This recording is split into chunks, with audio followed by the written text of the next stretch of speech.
Hey guys, welcome to my channel. Today's your first time here. Welcome Apaba, welcome to the channel. Today I'll be doing a little something different. I'll be talking about an African city. It's been so long. We've all been waiting for season 2. If you don't know what an African city is, it is actually a YouTube series here on YouTube that was popular. It still is popular, but it was released actually a year ago. So why did I wait a year before doing a review? I don't know, because I caught it like a few months ago and I caught on to the fever, the craziness, and let me tell you, it is so good. It is so good. Alright, so if you don't know what an African city is, an African city is a series here on YouTube, as I said, of 5 returnees moving from the United States and the Western world, going back to your home country of Ghana in Africa, where I'm from.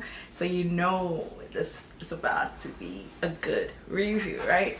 Alright, so these girls moved from here, the United States and the UK, and they went back home, and they went for various reasons. They went for economic reasons, to find love, to be with their families, or to just to like reconnect with their roots, I would say. And it's a very interesting take on being a returnee and going back home. I feel like a lot of us here, we have really romanticized going back home. I mean, I'm definitely gonna go back home pretty soon, but you didn't hear that from me.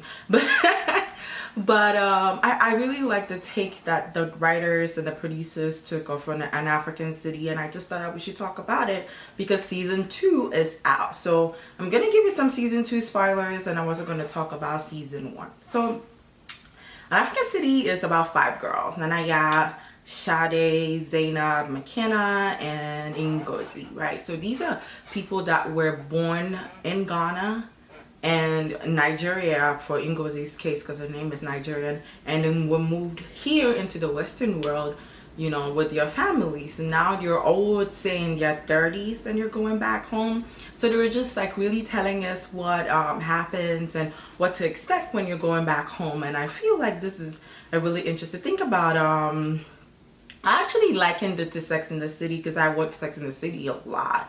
I really liked it a lot, and the writer, actually the creator, has actually said that she was modeling this after Sex in the City. So that kind of makes sense, you know. Some think about girlfriends or just a bunch of girls who are friends and they're just trying to navigate life and love and going back into the city. To them, for me, I think it's kind of strange for them to want to go back, especially because they didn't grow up there. I grew up there, so going back would be like kind of like just, you know, relocating. But for them, they kind of just like move their whole lives back there. And a lot of people have complained that an African city is not real, but then again, let's think about it. It is a series, okay? It is a series. It is like a movie, and movies are sometimes fictionalized, you know, for entertainment and stuff. But most of it, I think, is authentic. Most of it, I think, is real. And we should just like accept the westernization of Africa, for lack of a better word. A lot of people have said there's a little too much sex, and there's a little too much talk about sex, and there's too much like liberty in the movie. And I just want to ask those people, when was the last time you went back home? Because if you've been back home in these last few years, you would actually know that this is an actual real representation of how the dating life and how Africa is now. The continent of Africa is a very conservative continent. People are really conservatives. We're really like thought to like not talk about certain stuff and keep certain stuff to yourself, and you know, just pretty much be like religious and be, you know, homebred and be quiet, and like kind of don't really talk about deep stuff, don't like publicly talk about sex and dating and stuff. So for these women to actually go there, I feel like it makes people a little uncomfortable. People that are African, makes them uncomfortable. But then I went to Ghana this year, and let me tell you, like, Ghana has gone and left me. It's gone and left me behind, and I was still wondering, people are a lot more open now. People talk about their stuff a lot. So yeah, I'm as much as I think it's fictionalized, I think that these are like real issues on the ground. People are a lot more libertarians than they were decades ago. And I think it's really interesting, you know, where people is like, well, why would it go back to Ghana? You know what? Home is where your heart is. So if your heart is in somewhere and you're somewhere, it's almost like you're a fish out of water, especially in my case. It's always like a good feeling to go back home and reconnect and talk to people and kind of think about things that you could do. If you're here in the diaspora and you're watching me and you're trying to start a business or you're trying to do something and you really don't know what direction you want to go, or you think you're not going to make a difference, you should consider going back home, because there are a lot of opportunities now. It's ridiculous. There are a lot of opportunities. It's difficult, but it's not really as, you know, I mean, if you have capital, you can really do anything, honestly. It's not really stringent laws, or the people, you know, you're allowed to, you know, think more now. You're allowed to be creative now, and whatever it is that you're thinking of, you might probably think it's a Me Too product or business, but if you take it to your home in Africa, you're gonna like make a killing. Like, people are making a killing. In Zainab's case, she was talking about how she was making $30,000 per container of exporting like shea butter. Yeah, that's real. People are making a killing. Okay, there were so many posh guys. You know, in Africa we don't really do credit and stuff, so I saw so many Porsche cars and so many like BMWs and new high rises, and people were paid $5,000 a month for rent. I'm like, wait, what? Yeah, it's almost like living in Paris and New York, anywhere else, just sunnier, you know, sunnier and more home. And the fashion and the clothes and the hair is just really a representation of what Africa really is about. I'm all about really demystifying Africa and talking about the real issues that are going on there, which includes the fact that we have our own fashion industry. We have clothes, these Ankara fabrics. We have a whole different identity. When that we have makeup brands, we have hair products. You know, we're not really all exporting all the time. We also have our own industry. So for Nicole to actually, who's a creator, for actually to show this stuff, I'm really excited. I'm excited about watching season 2. And also, one thing, season 2 spoiler, it's not gonna be on YouTube.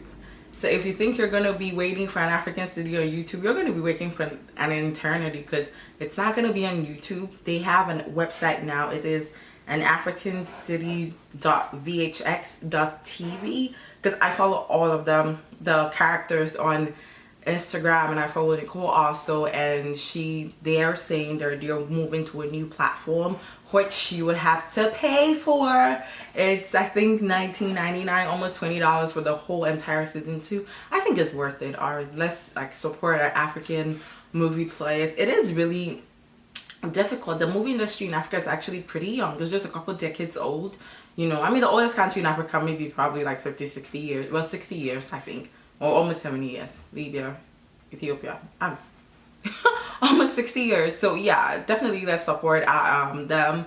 And I'm looking forward to what's new in An African City. I also want to talk about one thing that was really important to me. I feel like the characters, they have very superficial standards. You know, some of them were dumping boyfriends because of sweat and taking dumps and being short, and I mean, just really like really superficial standards of men like that these girls have. It's actually really interesting to watch the reason why people actually dump boyfriends over the fact that they sweat too much. Like, that's kind of ridiculous, but that's An African City for you. It's just really opens your mind up to things that women who are of a particular age, who are over 30, are doing, because they are searching for lifelong partners, and they're meeting all these people, and they have so many standards and so many things going on. It's ridiculous.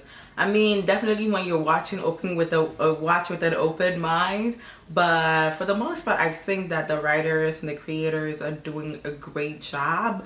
There's some things in there that I may, if I had a chance, I would like to change. You know, the dinner scenes, they're way too long. The characters they just kind of talk a little bit over each other, but it's a new production, so we'll just give them some chance and we'll catch season 2. And yeah, I will be here with season 2 spoilers. I am counting the days till it comes on the 24th of January, and I hope you watch it so we can discuss it together. Remember, it's an African City. The VHX.TV. Nicole did not put me out to this. They don't know who I am. I'm just trying to, you know, like promote the movie because I really like the series a lot.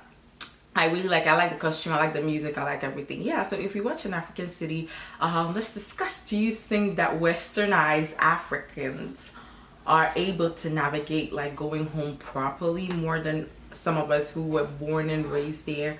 Do you think an African City is a little too fictionalized, or do you actually have experience that these women are having? Let's have a conversation, and I will catch you with my season 2 spoilers in a couple weeks. Take care. See you later.